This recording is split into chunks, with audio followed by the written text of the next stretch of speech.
ضربة موجعة للمنتخب الوطني المغربي قبل بداية الكان 2024 إصابة نصير مزراوي خلال مباراة أمس بين البايرن ومانشستر يونايتد وغيابه ل6 أسابيع عن الميادين حسب صحيفة بيلد الألمانية. أو بالتالي مزراوي بنسبة كبيرة أول اللاعبين الغائبين عن الكان القادم بعد زكرياء أبو خلال.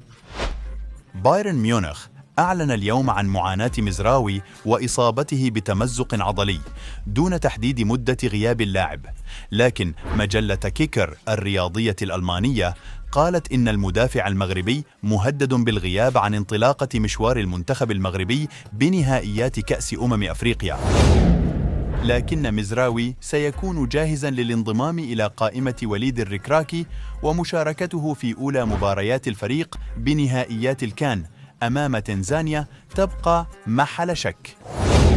وأضافت المصادر أن مزراوي أجرى فحوصات أولية ومن المقرر أن يجري فحوصات إضافية غداً، وذلك بعد عودة الفريق إلى التدريبات.